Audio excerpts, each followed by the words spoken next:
Welcome to Monday Morning Coffee with Inside the Firm. Each week, our hosts will be interviewing local, regional, and national business leaders to give you an inside peek into how they lead their business to success in the ever-competitive business climate.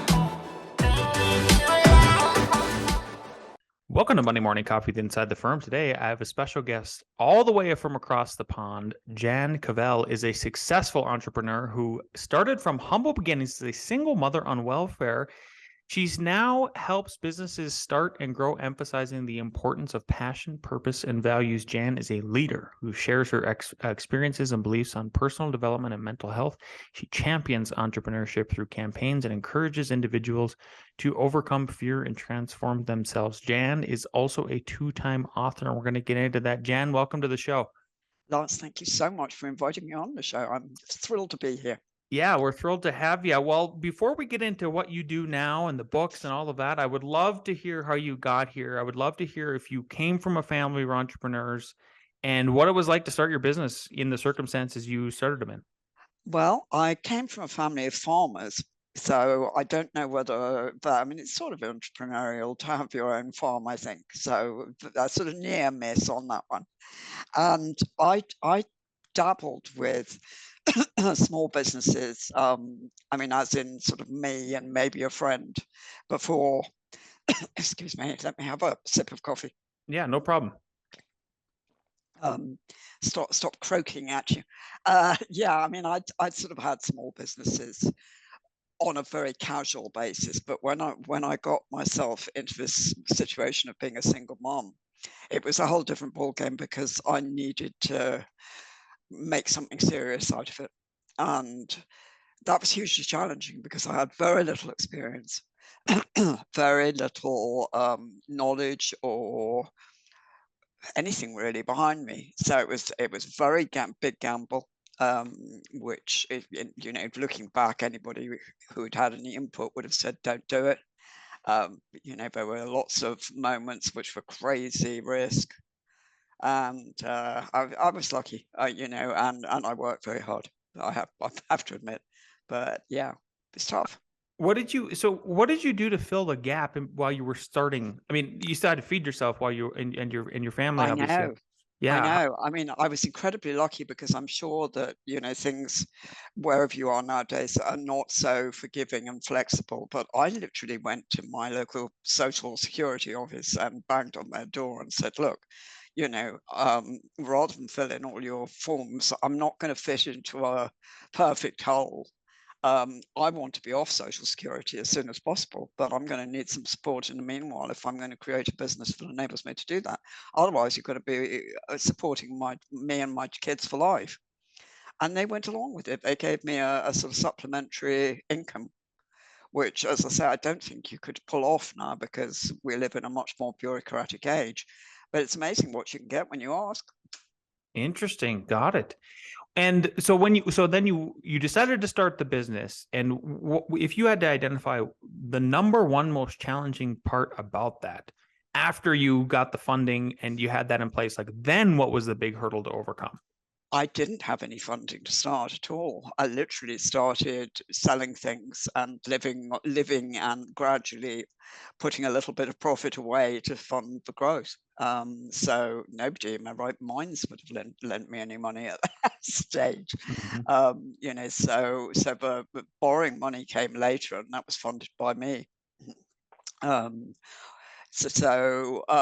think what was the biggest challenge? I would say actually the biggest challenges came later on because we grew very, very fast.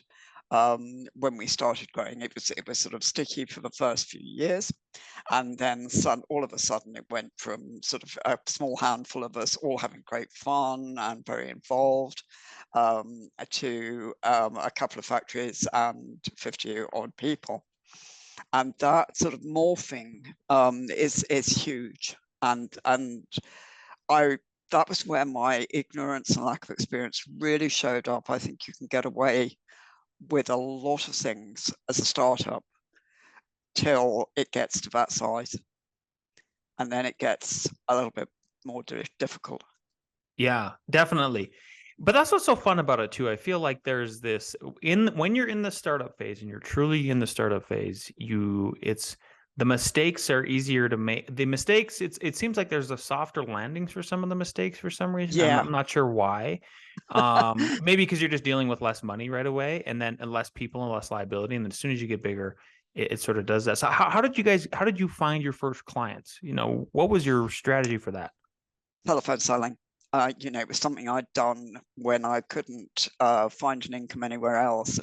I found it an invaluable skill throughout my business career, actually, just that ability to talk to people on the phone and to get a sense of who they were from a voice was so, and indeed selling, actually, or being able to put across an idea and a vision, I think is mammothly important for business owners.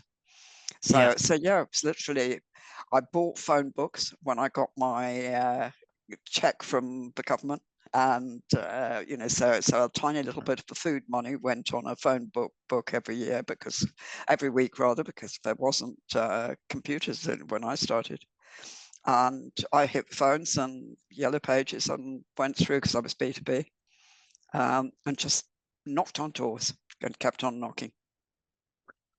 So now that we've transitioned into the information age, how was that for you? I mean, it sounds like you were just doing old school, picking up the phone and giving people a call. Yeah. So how have you adapted to this new era and gaining clients, or is it now just repeats and people are referring?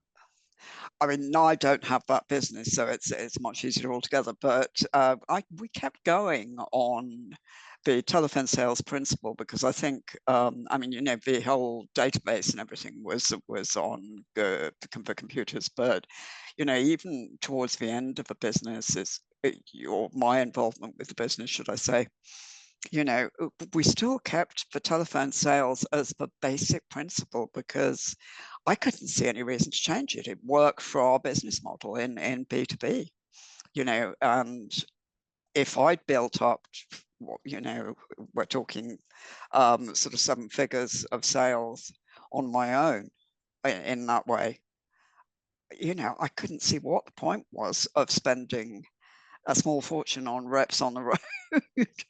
It just didn't add up financially. Mm-hmm. So yeah, I mean, hence being a huge convert to telephone sales. I couldn't get the maths of doing it any other way. Yeah. So, and then maybe we could talk about your biggest client to date, your biggest client lesson. I would love to hear that. What is the biggest client lesson you've had, good or bad, without naming names, that you'd be willing to share with us? I think, probably off the top of my head, I would say we were in furniture, and unusually for us, because mostly we were working for interior design trade, but we got a huge contract with an upholstery company who started selling our furniture, sort of white labeling it, combining it with their sofas and stuff. And it was great and it seemed wonderful. But of course, if you've got that dominant client, then the rest of your business can suffer. And of course, if they stop trading or they start doing something else, which they did in the end, they changed horses, then you've got this huge hole in your books to fill.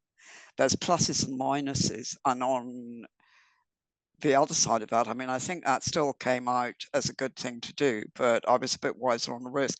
We'd had a very big high street name, the sort of name with a store in every town job, approach us to again, white label furniture for them.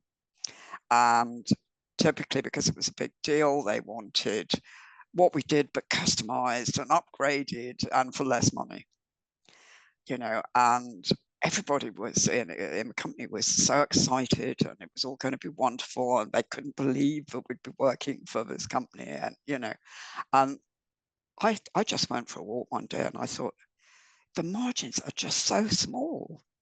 The risk is just not worth it. And I turned them down. And everybody was going, what, you turned this company down? And I said, yeah, it could have put us out of business in a couple of months. So I think you have to be really careful with the big deals. How did you think you got that confidence to be able to do that? And like, was that early on? Was that in the first couple of years of business for you? That I'm trying to think. That was probably about 7 or 8 years in, maybe 9 years in. We were offered that 7, 8. Yeah, I was much more confident in the early days. I think later on, the more I learned, the more I realized how little I knew. And that was scary, and you could see what was wrong, and we're trying to work out how to unpick it when you set it up. It can be damaging, that, in a funny sort of way. Plus, I think when you are a fast-growing startup, there are so many service people in that space coming in and saying, oh, I'll do that for you, I'll give you this advice, can I help with this? And some of them are very good and some of them are not so good. But what you're hearing is, it would be better if you did this. And that can be very undermining to the confidence, I think. Yeah, definitely. Interesting. It's interesting that you had more confidence because, I mean, it was sort of like blissful ignorance, maybe. Yeah. And I'm not trying to be insulting, but I just reflecting what you said. So that's no, it's absolutely true. Yeah, absolutely true. It's hard to say no, especially if you got what it sounds like is a very marquee name company, right? Something like you said that was everywhere. That would be difficult, but at the end, obviously, you made the right decision. You're still here talking to me today. I've never regretted that one. Never regretted it at all. Did you? So besides the margins, when you saw the margins and you saw the risk involved with it, was there also just something your gut told you to initially, with that, or was it truly an analytical decision? I think in the end it was an analytical one, but there was that element that they employed in their London head office. They employed a lot of girls who'd gone to furniture or design college. I don't know if they'd even gone to a furniture one, but therefore they had ideas, but they hadn't trained in how to produce them. So they were coming up with all these ideas that actually you couldn't produce, which just got very wearing too. You weren't dealing with real people, and that's frustrating. Yeah. One of the biggest reasons I had you on today, Jan, is I just love a story of grit. The fact that you started as a single mother over in the UK, and from the US perspective, I don't know if this is true or not, but we are. I think we believe what maybe the media tells us this is that, like, oh, Americans are entrepreneurs and everybody else isn't. So I don't know if that's true or not, but what I'm going with this is, and you're happy to correct me too after I quit talking here for a second, but like, what would you tell somebody else who's listens to this show that was maybe in the same position? It could be male or female. I was a single dad for 3 years. What advice would you give them if they want to do something like you in starting a business and like all the odds are against them?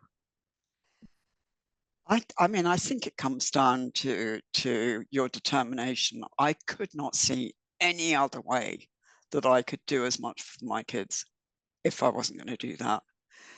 They wanted, if you've been a single dad at that point, your kids are probably needing you more than ever. The last thing they needed was to be dropped off with a childminder all the time. If I went out to work, and there was no way we could survive if I didn't learn something.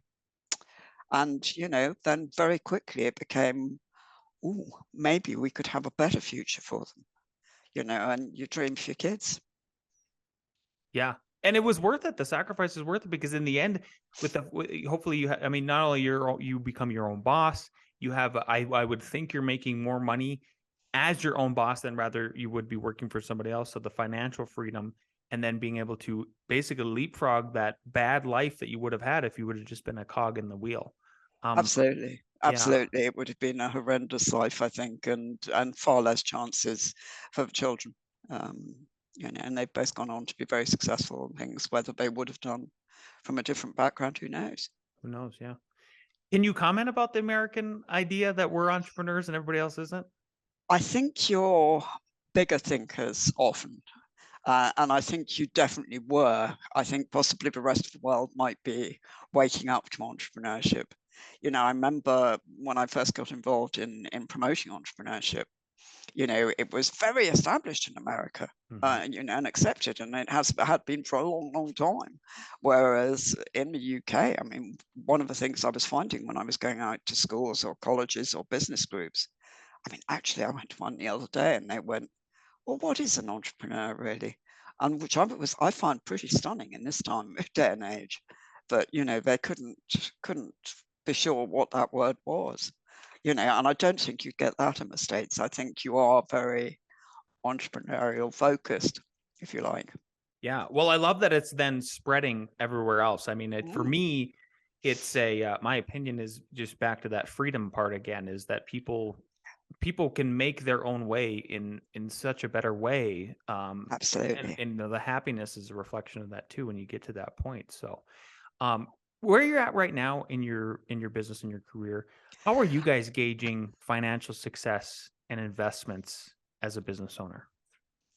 Well, I mean, I divested myself of businesses for sort of a stress-free older age, about 4 or 5 years ago. So I wanted to keep on with the supporting other entrepreneurs, and I wanted to um, run my writing full time. But I'd had enough of the headaches of running a business. It was beginning to wear on my health, and mentally and physically. But I've been doing it for an awful long time.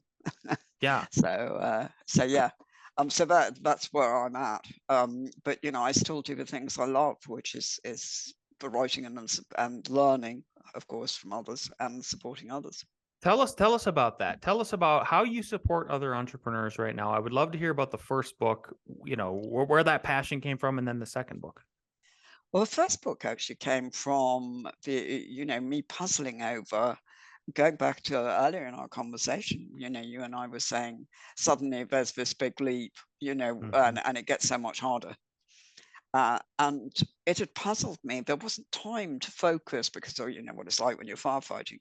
And if there wasn't really time for me to work out why it was so much harder as it got bigger, why, as you say, the mistakes early on are soft landings, why it becomes devastating when it's bigger, and all those things. So the first book was almost a sort of thesis of mine that I was toying with and playing around with and thinking, why is it so different to go from 1 to 10, one to up to 1 million, or as opposed to going from 1 million to 10 million? It's just completely different ride, and so it became something that I was investigating and talking to others, and I took up a lot of people's time nagging and investigating.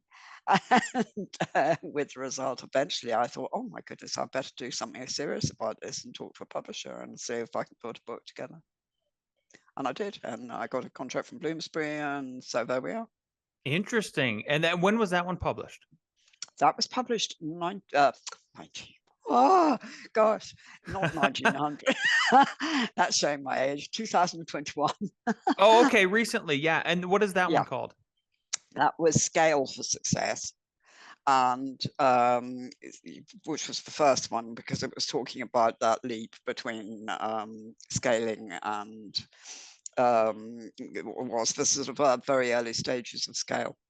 What did you learn about the scaling part? It sounded like there were some revelations and through all your interviews that you were talking about people like, Very much so. I mean, I think it was re-looking, at the foundations of what you need to do right for successful growth, and all the blocks that need to be right, from finance, obviously, to the right people at the top, which is crucial, which I didn't have. Mm. So the whole weight was falling on me. And to so many things. I mean, I think, to getting the strategy to work. So it's a chicken and egg thing with strategy, isn't it? When you're growing, you need the money in place in time, but you don't need it too early because otherwise you're wasting money. You need the people in time. It's working that jigsaw of right foundations to make that scale possible and a smooth transition. So I think all those things and more, and systems which don't matter when you're small, systems come into their own. Yeah. Yeah, organically. I mean, that's my opinion, is that a lot of our systems, most of them, they were born organically when Alex and I first started the architecture firm. And then there's this cross-pollination that happened once we started to get employees and get the feedback from them. And now they're clearly in place. But I mean, we really didn't, we wanted to keep it loose and organic, because I feel like if you start out with a rigidity right away, you might compress your ability to scale. I don't know if you would agree with that. Yeah, I think so. I think you're right, and I think it's one of that flexibility of a startup. It's one of its great strengths, and losing that starts to restrict you. And I think that's another thing. It's a very good point, but it comes into play because you get all the legislation and the heavy stuff, which you can't do that. I remember finding it's so ridiculous having to put something in writing and give somebody who sat outside my office door an envelope with something formal on it in paper. And it just, to me, that was anathema. We were all working together. Why did I have to formalize it? But of course you do. You have to bring in this sort of stuff. Yeah. And that's very hard. Definitely. Yeah, it's a challenge for sure. So the first book published in 2021, and then did you take a break and try to, get it out to the masses? And then if you did, what happened? How did you lead to the second book? It was the beginning of COVID, and so it was enormously, that very beginning, everybody business-wise was in shock, and that included Bloomsbury, who were going, we were very store-orientated, and we're going, oh, it'll all open up again shortly, and not to worry about it, which of course didn't quite prove truthful, but I mean, nobody knew really at that stage, and I was taking a break. I think it was the summer. I was doing some promotion of it, and we were all sort of going, what's going on? And I started to think, gosh, already, even in those early stages, there were so many dramatic changes going on in business. Of course, businesses were pivoting, they were leaping online, they were, tech was advancing from day one almost at a different speed altogether, and leaders were having to cope with remote teams and how you kept up culture with that if they hadn't already got them, which of course some people had. And and I've seen all this stuff, and it should have been in the book. How frustrating. I'm trying to tell myself not to worry about it, and of course we still didn't know if it was going to change back. But as time went by, it became my sort of latest obsession was to write about that change, and I was still thinking, as I always had when I talked to Bloomsbury first time around, that actually the first half of the book, going up to for sort of 1 to 5 million, was really crucial to write about, because it comes back to those building blocks and getting them in place, making that transition later on so much easier. Yeah. And so it had always been semi-planned, but I was in two minds whether to do it or not, because it's a lot of work. Yeah, definitely. And so your book right now, it is just about to be published. It is published? Just published. It's been out 2 months. Okay. And how's the reception been so far? It was pretty good to start off with. For one reason or another, I haven't been paying as much mind for the last month, but it was nice figures. To certainly for the start, and now it's just a question of refocusing, working out how to get marketing right to keep it going. Yeah, beautiful. Well, we hope everybody that's listening takes a look at it. I'm sure they can get it on all major publishers. Absolutely, your Barnes and Nobles, Amazon, whatever. Beautiful. If you had to, if so, my audience is I would say at least half are probably architects, designers, interior folks. You sounds like you were in that wheelhouse a little bit. I know that market. Yes. Yeah. So, and then the rest are people who are entrepreneurs, friends, fans, stuff like that. If you had to give them one pitch to why they should go check out your book, what would it be? think well, for one thing, I'm really fairly early in getting out, some of what the new stuff that's been going on, and it comes from entrepreneurs across the globe. There was an awful lot of research went into it, and some genuinely amazing people have told me all sorts of insightful things and fascinating stories and things to illustrate the points that I knew from my own experience. So it's a combination of my knowledge and a lot of other people's as well, and that makes, I think, for an interesting and good read and an up-to-date one. Yeah, exactly. I love that it would be timely, and you're sourcing a bunch of different entrepreneurs for it. That sounds fantastic. Jan, we're running up on the half hour here, and I've got two questions that I ask every guest. And the first one is, knowing what you know now, and if you could go back in time to when you first started your business, what is one piece of advice you'd give your former self? I would have a very definite date as to when I was going to sell up and get out, not let it meander quite so long.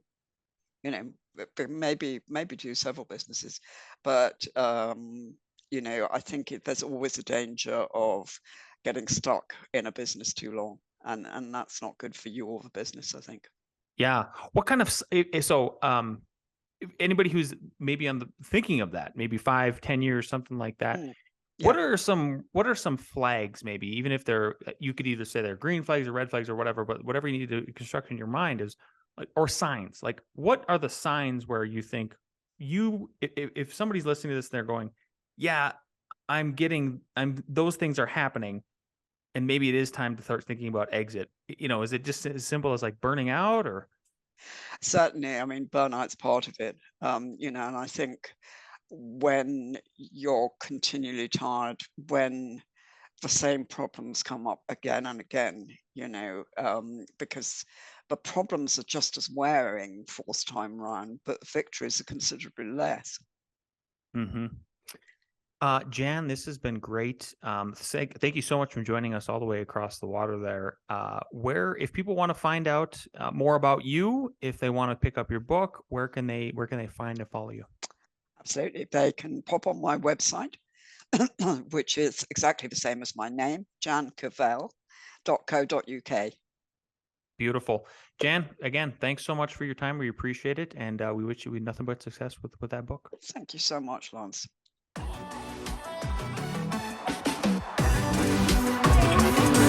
Okay.